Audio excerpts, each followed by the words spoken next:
La Belle au bois dormant.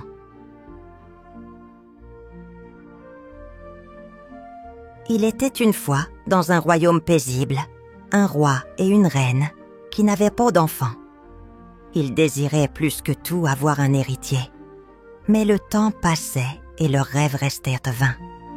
Un jour, après des années de prières et d'espoir, la reine donna enfin naissance à une petite fille. Elle était magnifique, aux cheveux dorés comme les rayons du soleil et aux yeux d'un bleu éclatant. Le roi, ému de bonheur, décida de nommer cette précieuse enfant Aurore pour symboliser l'aube d'une nouvelle ère dans leur royaume. Pour célébrer cette merveilleuse naissance, le roi ordonna qu'une grande fête soit organisée dans tout le royaume. Des invités venaient de tout horizon, mais surtout, il invita toutes les fées du royaume. Il y en avait une grande variété, des fées bienveillantes, des fées sages et même des fées mystérieuses aux pouvoirs inconnus. Chacune d'elles devait offrir un don à la jeune princesse.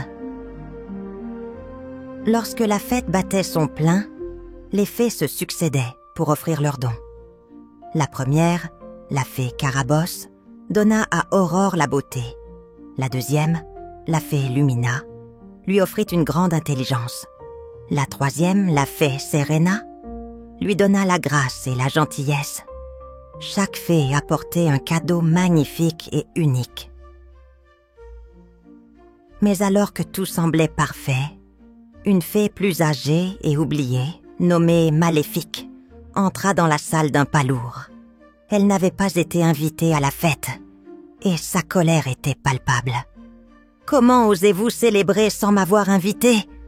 s'écria-t-elle, les yeux remplis de rage. Le silence se fit instantanément dans la salle. Le roi et la reine, déconcertés par sa présence, s'excusèrent. Mais il était trop tard. Maléfique leva sa baguette magique et tout l'air sembla se figer autour d'elle. « Puisque vous m'avez ignoré, je jette un sort à cet enfant », déclara-t-elle d'une voix glaciale. Un frisson parcourut l'assemblée. À l'âge de 16 ans, la princesse Aurore se piquera le doigt sur un fuseau et mourra.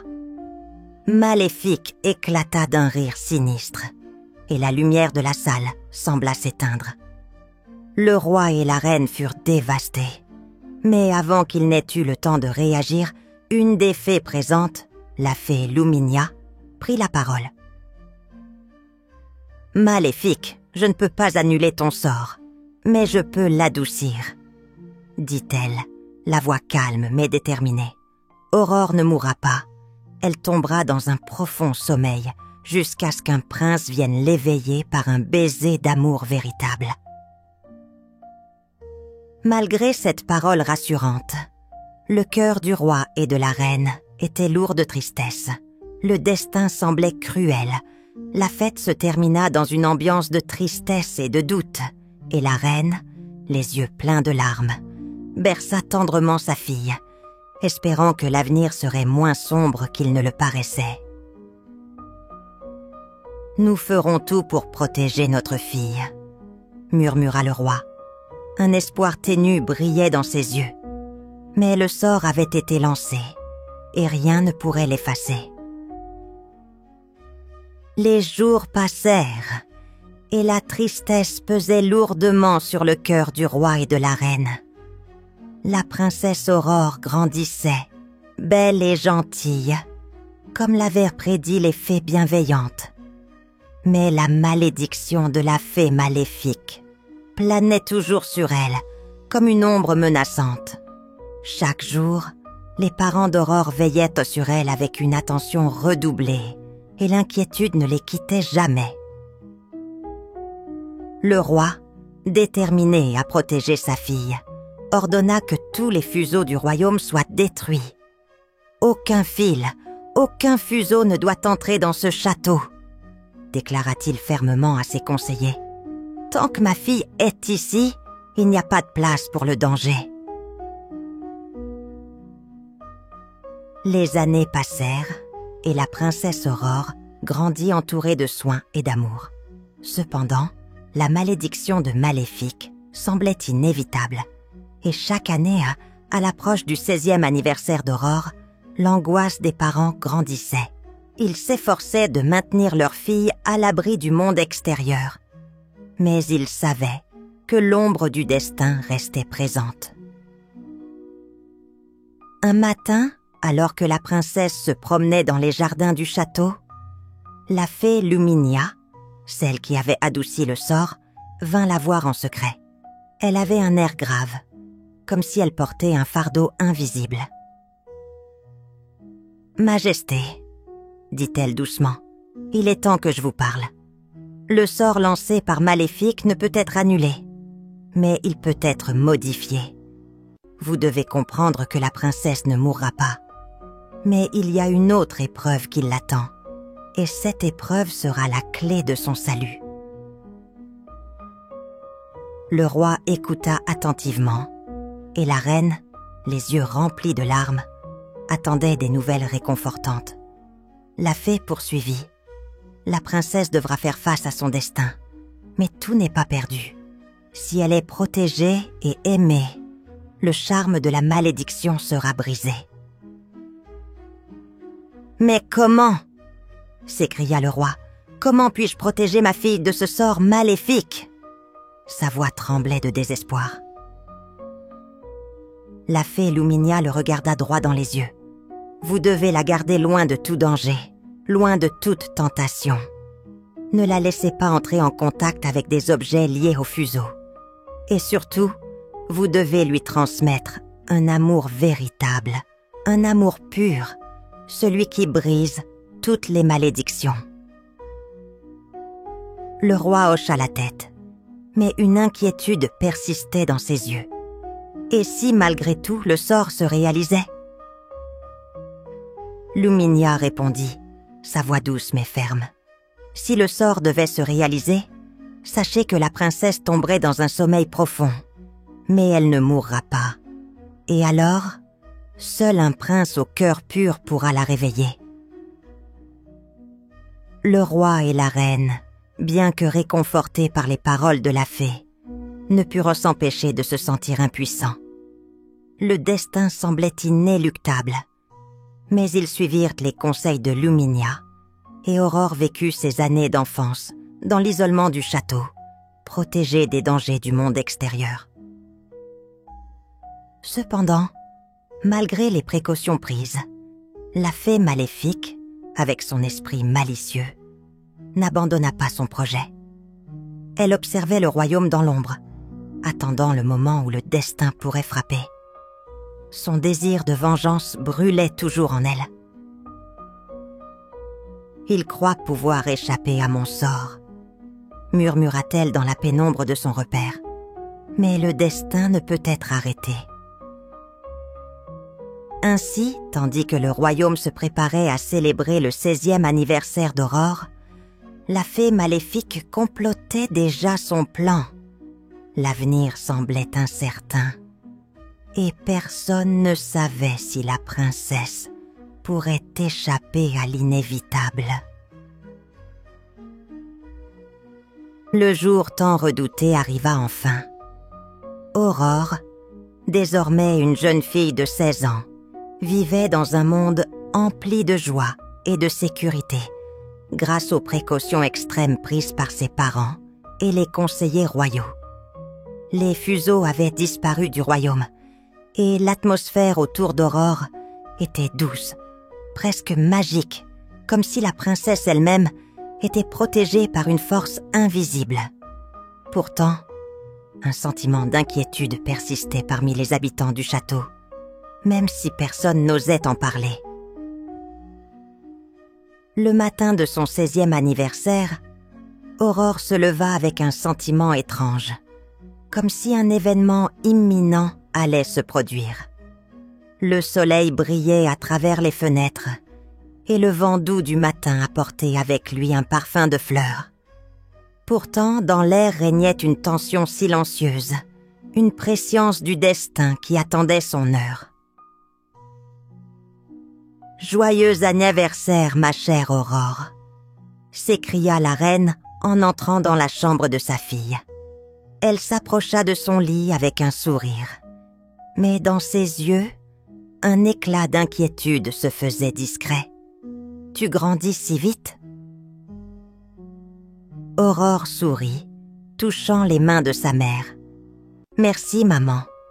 J'ai l'impression que quelque chose va se passer aujourd'hui. » Elle n'arrivait pas à expliquer pourquoi, mais un pressentiment profond ne la quittait pas. La reine la regarda avec une tendresse infinie. « N'aie crainte, ma fille. Nous avons tout fait pour te protéger. Rien ne viendra te troubler. » Mais les paroles de la reine, bien qu'apaisantes, ne parvenaient pas à dissiper la sensation étrange qui s'était emparée de la jeune princesse. Au cours de la journée, Aurore se rendit dans les jardins du château. Elle se promenait parmi les fleurs, admirant leur beauté. Mais tout à coup, un étrange sentiment la traversa. Quelque chose de très ancien et de très mystérieux semblait l'attirer vers une vieille tour du château. Une tour que l'on lui avait toujours interdite d'approcher. Curieuse et animée d'un désir irrésistible de découvrir ce qui se cachait là, Aurore se dirigea vers la porte oubliée de la tour. Elle n'eut aucune difficulté à la pousser, comme si une force invisible l'y invitait. À l'intérieur, l'odeur de poussière et de vieillissement emplissait l'air. Une vieille lumière pâle pénétrait par les fenêtres couvertes de toiles d'araignée. En explorant la pièce, ses yeux se posèrent sur un objet inhabituel posé sur une table. Un fuseau, abandonné depuis longtemps, reposait là, comme un serpent endormi. Aurore, fascinée par cet objet qu'elle n'avait jamais vu auparavant, s'en approcha, sentant une étrange attraction. Elle ne savait pas pourquoi, mais l'envie de toucher ce fuseau était irrésistible. D'un geste tremblant, Aurore tendit la main et, sans réfléchir, toucha le fuseau. À cet instant précis, une sensation de piqûre intense traversa son doigt, et avant qu'elle n'ait pu réagir, elle tomba au sol. Un profond sommeil la saisit, aussi lourd et noir que la nuit la plus profonde. Le sommeil se répandit rapidement, non seulement sur la princesse, mais sur tout le château. Les serviteurs, les conseillers et même les animaux qui se trouvaient autour de la cour tombèrent dans un sommeil magique, comme si tout le château avait été plongé dans un autre monde, un monde figé dans le temps. Les fleurs du jardin se fanèrent et les oiseaux cessèrent de chanter. À l'extérieur du château, la nature elle-même semblait répondre à l'appel du sort. Une forêt épaisse et sauvage grandit autour du domaine, dissimulant le château des regards du monde extérieur. Les années passèrent, mais le royaume, désormais invisible et figé dans le temps, resta là, comme un souvenir du passé. Malgré les efforts du roi et de la reine pour protéger leur fille, le destin avait frappé. La malédiction de la fée maléfique s'était accomplie, et tout le royaume était désormais plongé dans un sommeil enchanté. Personne ne savait combien de temps durerait ce sommeil, ni comment il pourrait être brisé. Les années s'étiraient lentement, sans que personne ne vienne troubler le sommeil magique qui enveloppait le château d'Aurore. La forêt dense, qui avait envahi les alentours, devenait de plus en plus imprégnée de mystère. Les hommes du royaume, qu'ils soient curieux ou audacieux, tentaient parfois de franchir la barrière de verdure. Mais aucun d'eux ne parvenait à percer ce mur naturel. Le château restait caché, comme figé dans le temps. Mais au-delà de ce silence, une légende se propageait dans les villages alentours. Un jour, un prince viendra, disait-on. Un prince destiné à réveiller la princesse endormie, et tout le royaume renaîtra. Chaque année, cette légende prenait un peu plus d'ampleur, un peu plus de forme. Tous ceux qui en entendaient parler se perdaient dans leur rêve d'un avenir radieux. Mais personne ne savait qui serait ce prince, ni quand il apparaîtrait. Un jour, un jeune prince, nommé Philippe, entendit la légende racontée au coin du feu par un vieil homme du village.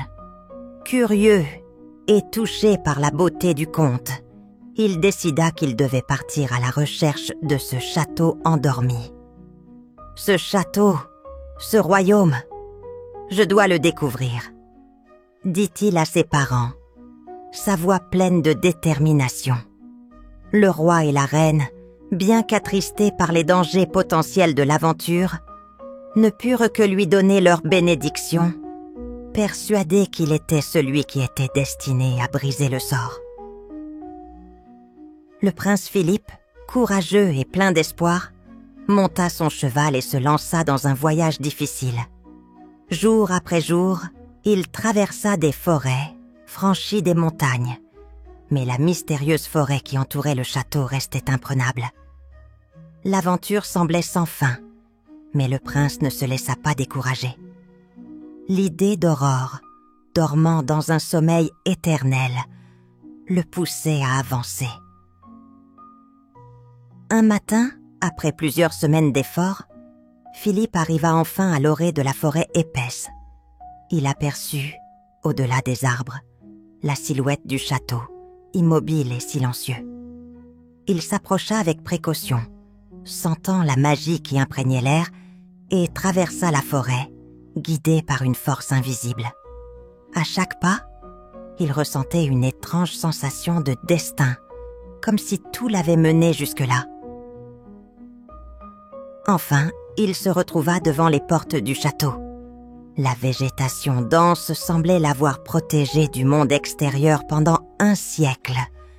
Mais aujourd'hui, la magie qui la recouvrait semblait s'éclipser légèrement. En pénétrant dans les murs du château, le prince fut saisi par la vue du silence complet. Aucune âme, aucune respiration, rien ne bougeait. Mais au loin, dans la grande salle, il aperçut la princesse Aurore, allongée sur un lit, aussi belle qu'un rêve. Il s'approche lentement, ses pas résonnant dans l'immensité de l'endroit. Il contempla son visage paisible, sa chevelure dorée, et ressentit une émotion profonde. Il savait que c'était elle, la princesse de la légende, celle qu'il devait réveiller. Sans hésiter, Philippe se pencha vers la princesse et déposa un tendre baiser sur ses lèvres. À cet instant précis, un éclair de lumière éclata dans la pièce, et un souffle de vent magique traversa le château, dénouant la malédiction. Aurore ouvrit lentement les yeux. Ses lèvres murmurèrent un doux souffle, comme un rêve qui s'éveille. Le prince recula légèrement, son cœur battant fort. La princesse regarda autour d'elle, ses yeux écarquillés, comme si elle venait de revenir d'un lointain voyage. « Où suis-je » demanda-t-elle, encore confuse, mais émerveillée par la lumière douce qui l'entourait. Philippe sourit, sa voix tremblante d'émotion. « Tu es chez toi, princesse. Le sort a été brisé, et tu es libre. » Aurore se leva lentement, un sourire radieux se dessinant sur son visage. « Tu es celui de la légende, » dit-elle doucement. Ils s'échangèrent un regard complice, celui d'un amour inattendu mais inévitable. Au fur et à mesure que la magie se dissipait, les habitants du château commencèrent à se réveiller. Les serviteurs, les gardes et même les animaux de la cour rouvrirent les yeux, retrouvant la vie. La malédiction était levée. Les habitants du royaume célébrèrent le retour de la princesse et du prince. Le château reprit sa place dans le monde, vibrant à nouveau de joie et de vie. Le mariage d'Aurore et Philippe fut une grande fête, et le royaume retrouva la prospérité et la paix. Le prince et la princesse vécurent heureux, et leur amour resta gravé dans l'histoire. Morale de l'histoire. Le destin peut sembler implacable, mais l'amour et la persévérance peuvent briser même les plus puissants des sorts. Merci d'avoir écouté notre histoire. Pour nous soutenir et découvrir d'autres récits fascinants, visitez notre page Ko-fi. Chaque geste compte et nous aide à continuer à créer pour vous. Le lien est dans la description. N'oubliez pas d'abonner, petits amis. À bientôt!